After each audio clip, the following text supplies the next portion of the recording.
Hello and welcome to part 3 of Unit 6. In this part, we're going to investigate what happens when an object moves in a circular motion, but in a non-uniform way.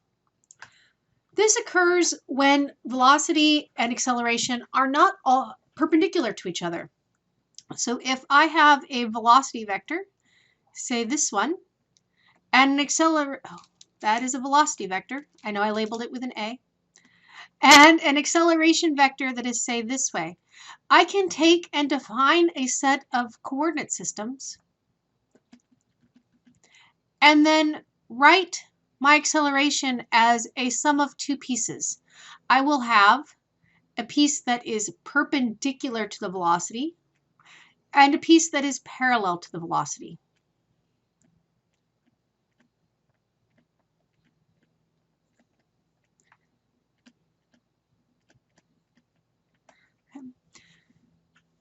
And if we think about this, so now I can write A equals a combination of the perpendicular piece, this really needs to be a shorter word, plus the parallel piece. This piece is going to cause it to turn. This piece, as I have it drawn here, will cause the velocity to increase, but you could imagine that it points the other direction, and so this will change the magnitude. So this is going to allow us to go around a circle and change speed as we're doing it. So now let's think about this in terms of what we had previously. Previously, I had the velocity vector pointing tangent to the circle, and in this case it still will because it's still moving in a circle. So this is my velocity vector. My acceleration vector no longer points perfectly radial. So it's here. Okay. And as I said, you can define two pieces. I can define this piece, which is radial, so I'm going to call that AR, and this piece, which is parallel to my tangential direction. So now I can write much more simply that my acceleration will be A radial plus A tangential.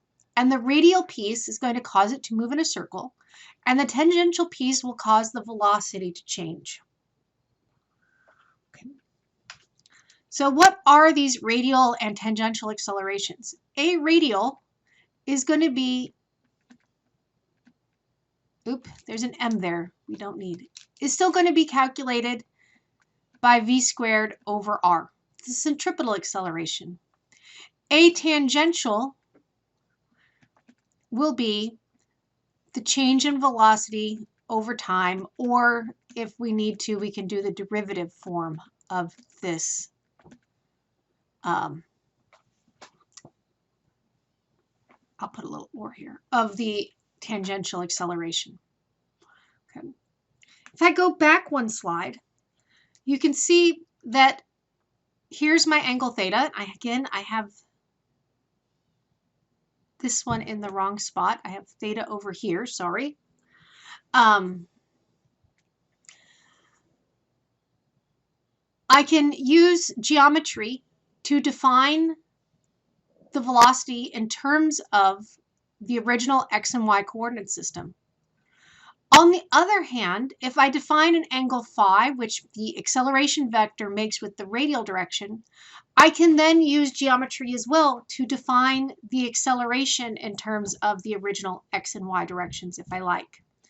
Or I can use geometry to find the radial and tangential components. This concludes this part.